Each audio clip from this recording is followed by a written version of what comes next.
ओम नमो भगवते वासुदेवाय। श्रीमद् भागवत महापुराण तृतीय स्कंद त्रयोदश अध्याय श्लोक 1 से 17 का हिंदी अनुवाद। वराह अवतार की कथा।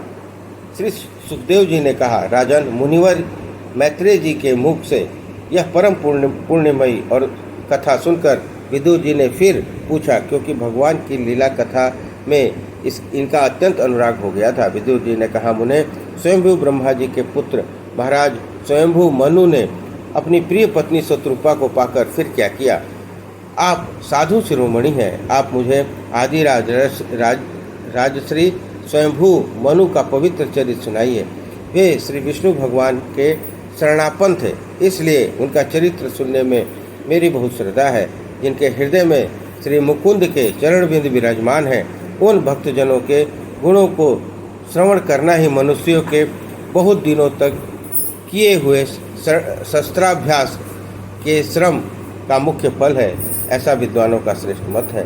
श्री सुखदेव जी कहते हैं, राजन, विदुर जी सहस्त्र शीर्षा भगवान श्री हरि के चरणाश्रित भक्त थे।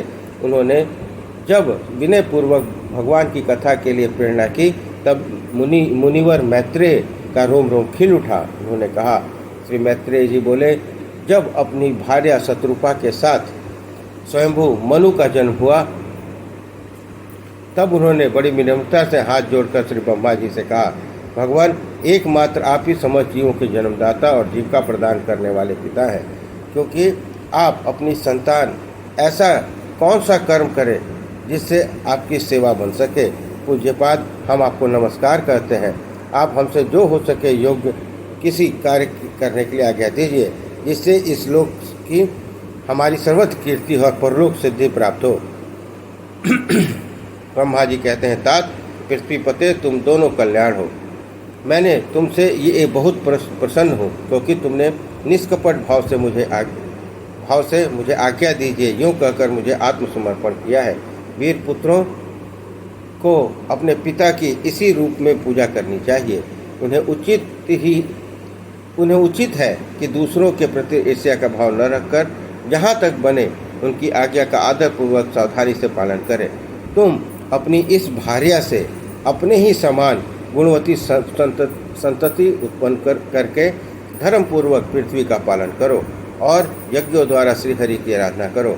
राजन, प्रजा पालन से मेरी बड़ी सेवा होगी और तुम्हें प्रजा का पालन करते समय भगवान श्रीहरि भी तुमसे प्रसन्न होंगे। जिन पर यज्ञ मूर्ति जनार्दन भगवान प्रसन्न नहीं होते, उनका सारा श्रम व्यर्थ हो जाता है, क्योंकि वे तो इस प्रकार से अपने आत्मा का ही अनादर करते हैं। मनु जी ने कहा, पाप का नाश करने वाले पिताजी, मैं आपकी आज्ञा का पालन अवश्य करूंगा, किंतु आप इस जगत में मेरे और मेरे भावी प्रजा के रहने के लिए स्थान बतलाइए। देव, सब जीवों का निवास स्थान पृथ्वी इस समय प्रलय के जल में डूबी हुई है। आप इस देवी के उद्धार की प्रयत्न कीजिए। श्री मैत्रेय जी ने कहा, पृथ्वी को इस प्रकार अथाह जल में डूबी देखकर ब्रह्मा जी बहुत देर तक मन ही मन सोचने लगे कि इसे कैसे निकालूं। जिस समय मैं लोक रचना में लगा हुआ था, उस समय पृथ्वी जल में डूब जाने से रसातल में चली गई। हम लोग सृष्टि कार्य में नियुक्त हैं, अतः इसके लिए हमें क्या करना चाहिए? अब तो जिसके संकल्प मात्र से मेरा जन्म हुआ है, वे सर्वशक्तिमान श्री हरि ही मेरा काम पूरा करें। श्लोक 18 से 30 का हिंदी अनुवाद। निष्पाप विदुर जी, ब्रह्मा जी इस प्रकार विचार कर ही रहे थे कि उनके नसिका छिद्र से अकस्मात अंगूठे के बराबर आकार का एक वाराह शिशु निकला। भारत, बड़े आश्चर्य की बात यह हुई कि आकाश में खड़ा हुआ वह वराह शिशु ब्रह्मा जी के देखते देखते बड़ा होकर क्षण भर में हाथी के बराबर हो गया। उस विशाल वराह मूर्ति को देखकर मारीच आदि मुनिजन, सनकादि और स्वयंभू मनु के सहित श्री ब्रह्मा जी तरह तरह के विचार करने लगे। कहो, शुकर के रूप में आज यह कौन दिव्य प्राणी यहाँ प्रकट हुआ है? ऐसा आश्चर्य है, यह अभी अभी मेरी नाक से निकला था। पहले तो यह अंगूठे के पोरे के बराबर दिखाई देता, परंतु एक क्षण में यह भारी शिला के समान हो गया। अवश्य ही यज्ञ मूर्ति भगवान हम लोगों का मन को मोहित कर रहे हैं। ब्रह्मा जी और उसके पुत्र इस प्रकार सोच ही रहे थे कि भगवान यज्ञ पुरुष पर्वताकार होकर गरजने लगे। सर्वशक्तिमान श्री हरि ने अपनी गर्जना से दिशाओं को प्रतिध्वनि करके ब्रह्मा और श्रेष्ठ ब्राह्मणों को हर्ष से भर दिया। अपना खेद दूर करने वाली मायामय वराह भगवान की घुरघुराहट को सुनकर वे जनलोक, तपलोक और सत्यलोक आदि मुनिगण तीनों वेदों के परम पवित्र मंत्रों से उनकी स्तुति करने लगे। भगवान के स्वरूप का वेदों में विस्तार से वर्णन किया गया है। अतः उन मुनीश्वरों ने जो स्तुति की उसे वेद स्वरूप मानकर भगवान बड़े प्रसन्न हुए और एक बार फिर गर्ज कर देवताओं के हित के लिए गजराज की लीला करते हुए जल में घुस गए। पहले से शुकर रूप भगवान पूंछ उठाकर बड़े वेग से आकाश में उछले और अपनी गर्दन और बालों को फटकारते हुए खुरों से आघात से बादलों को छितराने लगे। इतना बड़ा उनका शरीर बड़ा कठोर था, त्वचा पर कड़े कड़े बाल थे, दाढ़ें सफ़ेद थी और नेत्रों से तेज निकल रहा था। उस समय उनकी बड़ी शोभा हो रही थी। भगवान स्वयं एक पुरुष है, तथापि शुकर रूप धारण करने के कारण उनकी नाक से सूंघ सूंघ कर पृथ्वी को पता लगा रहे थे। उनकी दाढ़ें बड़ी कठोर थी। इस प्रकार यद्यपि वो बड़े क्रूर जान पड़ते थे, यद्यपि अपनी स्तुति करने वाले मारीची आदि मुनियों की ओर बड़ी सौम्य दृष्टि से निहारते हुए उनके जल में प्रवेश किया। जिस समय उनका वज्रमय पर्वत के समान कठोर कलेवर जल में गिरा, तब उसके वेग से मानो समुद्र का पेट फट गया और उसमें बादलों की गड़गड़ाहट के समान बड़ा भीषण शब्द हुआ। उस समय ऐसा जान पड़ता था मानो कि अपनी उत्ताल तरंग रूप भुजाओं को उठाकर और बड़े आर्त स्वर में, हे योगेश्वर मेरी रक्षा करो, इस प्रकार पुकार रहा है। तब भगवान यज्ञ मूर्ति ने अपने बाणों के समान पहने खुरों से जल को चीरते हुए उस अपार जल राशि के उस पार पहुँचे। वहाँ रसातल में उन्होंने समस्त जीवों की आश्रयभूता पृथ्वी को देखा, जिसे कल्पांत में शयन करने के लिए उधर श्रीहरि ने स्वयं अपने ही उदर पर लीन कर लिया था। श्लोक 31 से 41 का हिंदी अनुवाद। फिर जल में डूबी हुई पृथ्वी को अपनी दाढ़ों पर लेकर रसातल से ऊपर आए। इस प्रकार उनकी बड़ी शोभा हो रही थी। जल से बाहर आते ही उनके मार्ग में विघ्न डालने के लिए पराक्रमी हिरण्याक्ष ने जल के भीतर ही उनसे गदा पर आक्रमण किया। उससे उनका क्रोध चक्र के समान तीक्ष्ण हो गया और उसने अपनी लीला से ही इस प्रकार मार डाला जैसे सिंह हाथी को मार डालता है। इस समय उनके रथ से थुथनी और कनपटी से सन जाने के कारण वे जैसे जान पड़ते थे मानो कोई गजराज लाल मिट्टी के टीले से टक्कर मारकर आया हो। तात जैसे गजराज अपनी दांतों पर कमल पुष्प धारण किए कर लें, उसी प्रकार अपने सफ़ेद दांतों की नोक पर पृथ्वी को धारण कर जल से बाहर निकले हुए तमाल के समान नील वर्ण वराह भगवान को देखकर ब्रह्मा, मारीची आदि को निश्चय हो गया कि भगवान ही हैं। तब वे हाथ जोड़कर वेदक वाक्यों से उनकी स्तुति करने लगे। ऋषियों ने कहा, भगवान अजित आपकी जय हो, जय हो। यज्ञपते आप अपने वेदत्रयी रूप विग्रह को फटकार रहे हैं, आपको नमस्कार है।